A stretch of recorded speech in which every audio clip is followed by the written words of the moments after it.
Bonjour à toutes, bonjour à tous. Votre pendule ne fonctionne pas comme vous le souhaitez. Les réponses obtenues ne sont pas satisfaisantes, voire incohérentes. Vous commencez à vous démoraliser. Et bien nous allons voir dans cette vidéo les 5 erreurs à ne pas commettre afin que tout fonctionne au mieux. Mais avant, sommaire. Première erreur, votre convention mentale n'est peut-être pas bien établie. Deuxième erreur, votre question est peut-être mal formulée. Troisième erreur, votre mental est peut-être bloquant, même inconsciemment. Quatrième erreur, la position de votre corps et de votre main n'est peut-être pas bonne. Cinquième erreur, trop de stress, mais vous insistez et ça ne fonctionne pas. Nous allons donc voir pour ces 5 erreurs comment bien reprendre ça à zéro afin que vous puissiez vraiment obtenir des réponses satisfaisantes. Première erreur que je constate souvent, c'est que la convention mentale n'est pas claire. Je vous rappelle ce qu'est une convention mentale. La convention mentale, c'est le mouvement de votre oui et le mouvement de votre non. Et un autre mouvement qui veut dire pas de réponse. Votre convention mentale est propre à vous. N'importe quelle pendule que vous utilisez, votre convention mentale sera la même. Ça, c'est déjà une première erreur qu'on constate, parfois parce qu'on peut croire que selon le pendule, le mouvement va être différent. Non. C'est bien votre propre convention mentale. Par ce fait-là, n'importe quelle pendule que vous utilisez, vous aurez toujours le oui dans le même sens, le non dans le même sens et un autre mouvement voulant dire pas de réponse. Nous allons vérifier votre convention mentale et pour ça, on va faire un petit exercice très simple. Vous pensez et vous vous concentrez sur le oui, O-U-I. Et à partir de là, vous prenez votre pendule et vous donnez un petit mouvement au pendule et vous dites « je veux connaître le mouvement de mon oui » et vous lancez le pendule. Et vous voyez, si le pendule se met à tourner dans un sens, partez du principe que votre oui est ce sens-là. Et pour le vérifier, vous connaissez votre prénom. Donc dans ce cas-là, vous demandez si votre prénom est bien le vôtre. Pour moi, Stéphane. Je vais donc le vérifier. Est-ce que je m'appelle Stéphane? Et j'active mon pendule par un petit mouvement. Et je regarde. Si le pendule me confirme bien dans le sens du oui que c'est mon prénom, je peux déduire que le oui, pour mon cas de figure, est dans le sens des aiguilles d'une montre. Maintenant, nous allons faire la même chose pour le non. Pensez bien au nom N-O-N et visualisez bien le nom et vous dites « je veux connaître le mouvement de mon nom » et vous lancez.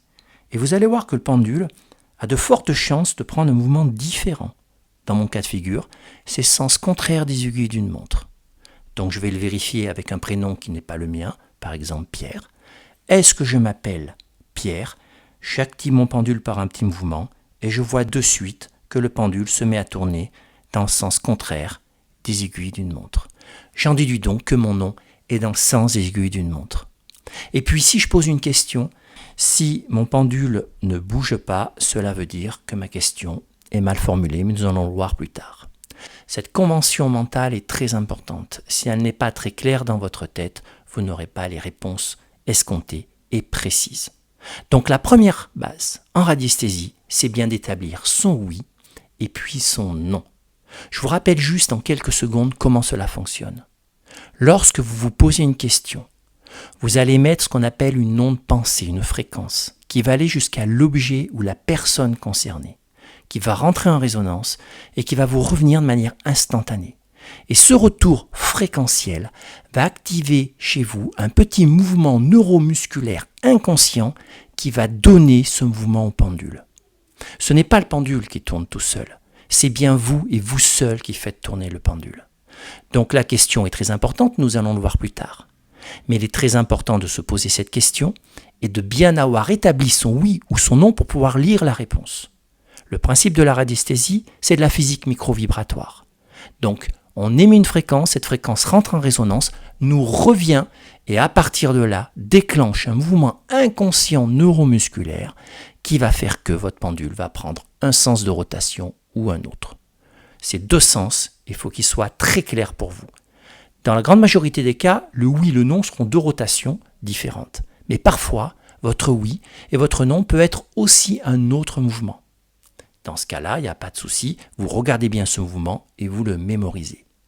Donc pour réussir en radiesthésie, la première erreur, c'est de lancer son pendule et de ne pas avoir une convention mentale très claire et très établie. Deuxième erreur que je constate, ce sont parfois des questions mal formulées. Ça veut dire que la question, elle n'est pas, dans un premier temps, fermée.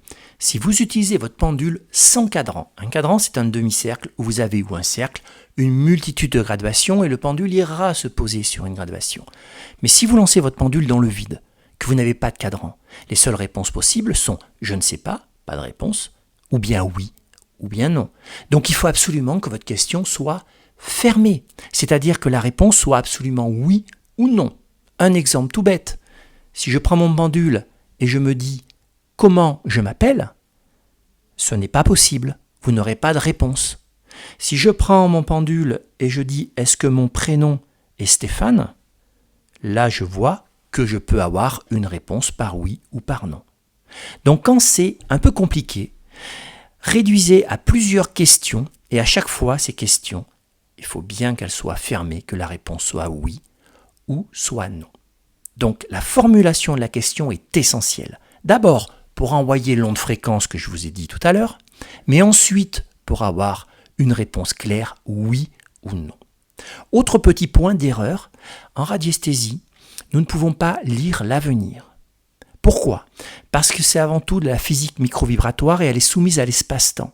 Ça veut dire que si l'événement n'est pas arrivé, vous ne pourrez pas avoir de réponse, car votre fréquence que vous allez émettre rentrera en résonance avec le néant, parce que l'événement n'est pas arrivé. Alors vous allez me dire, oui, mais il y en a qui l'utilisent pour lire l'avenir, mais ils ne sont pas sur les canaux de la radiesthésie, qui est la science de l'utilisation du pendule ou des baguettes. Ils sont sur d'autres canaux comme la voyance, et ils utilisent le pendule comme un outil de concentration au même titre que le tarot ou qu'une boule de cristal ou autre. En termes de radiesthésie, il faut que l'événement soit présent. Il faut que la question que vous posiez, l'événement, la personne, le lieu, qu'importe ce que vous posez, soit réel et établi. C'est à partir de là que votre fréquence que vous allez émettre pourra rentrer en résonance et vous revenir.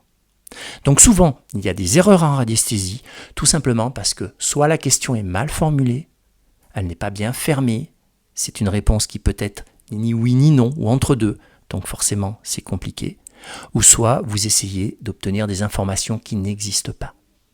Un exemple, vous ne pourrez pas gagner au loto avec votre pendule.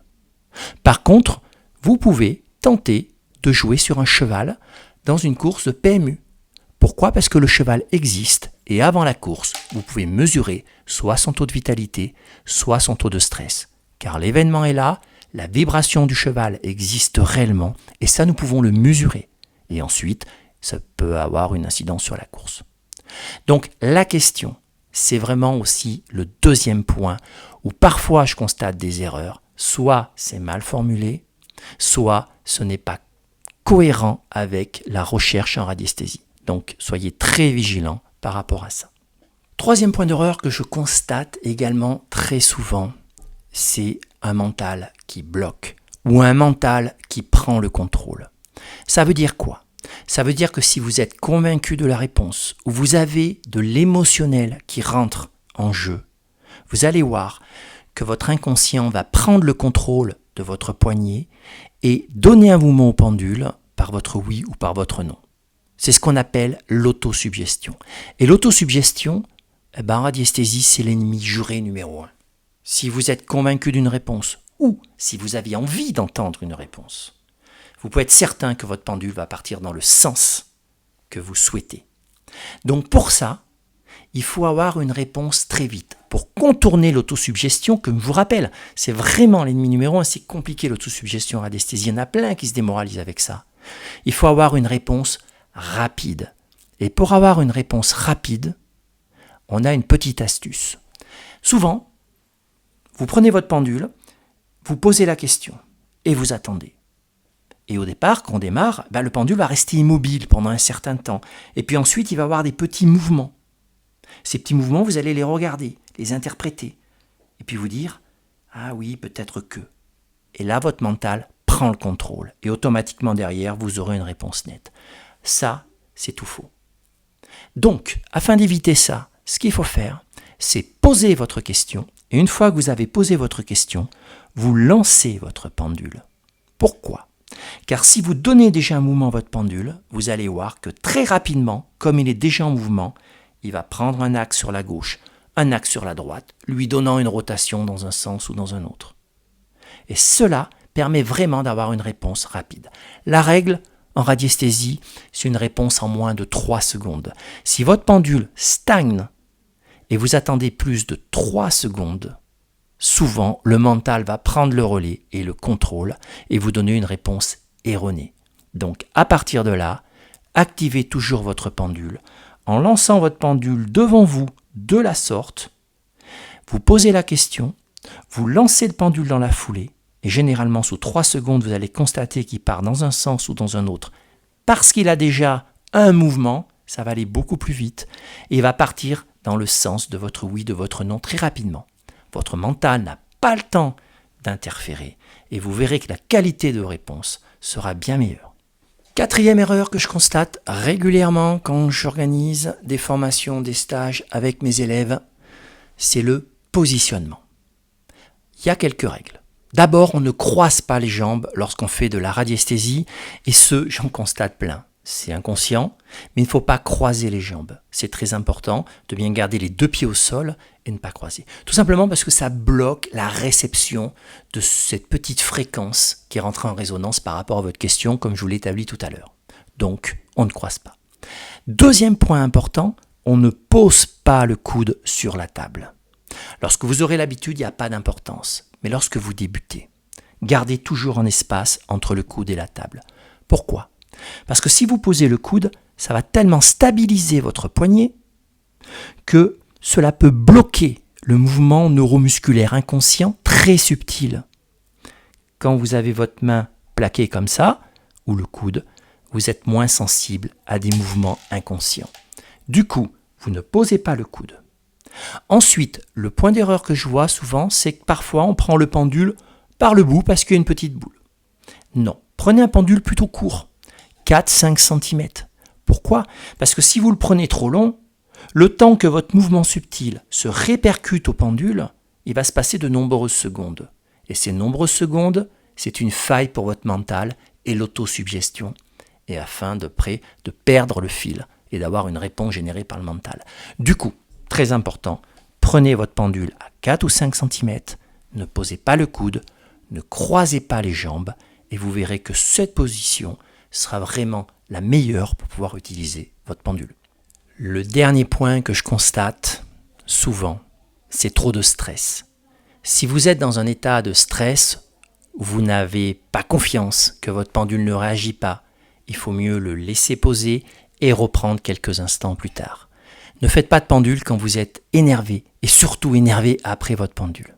Et puis une deuxième fausse croyance, le pendule n'est pas responsable. Le pendule n'est jamais responsable et ça ne fonctionne pas.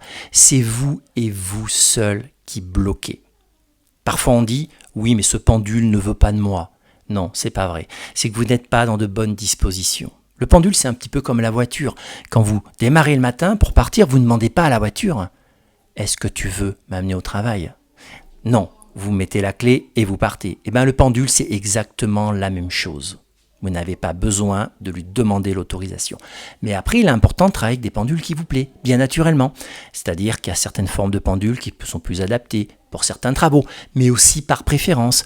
Moi, j'aime bien les pendules un petit peu plus lourds, qui ont une bonne stabilité. Donc, les 2 points importants dans ce 5e point de blocage, c'est pas de stress, pas d'énervement et ne pas responsabiliser le pendule parce que ça ne fonctionne pas. C'est pas le pendule, c'est vous qui bloquez à ce moment précis. Voilà, nous avons vu les 5 points, les 5 erreurs à ne pas commettre et si vous suivez bien ces recommandations, vous verrez que vous progresserez rapidement et vous aurez des bons résultats. La radiesthésie, c'est un domaine très large. On peut rechercher un animal disparu, une personne disparue, on peut rechercher un bijou, on peut rechercher des taux de vitalité, on peut rechercher des taux vibratoires, on peut rechercher de l'eau, on peut prendre les vibrations d'une personne. Les possibilités sont infinies. Si vous souhaitez apprendre la radiesthésie entre guillemets médicale pour chercher des énergies sur le corps, comme des taux de vitalité, taux vibratoires, scanner le corps pour regarder s'il y a des états inflammatoires ou s'il y a des anomalies au niveau énergétique, j'ai une formation de magnétisme qui propose 13 heures de vidéo. les 13 heures de vidéo ne sont pas sur la radiesthésie. Vous avez une partie bilan et radiesthésie, et puis vous avez également toute une partie protocole pour traiter des maux en magnétisme, notamment 45 pathologies en détail. Si cela vous intéresse, je vous invite à regarder la description de cette vidéo où vous aurez les renseignements. Je vous souhaite une excellente journée et puis je vous dis à bientôt.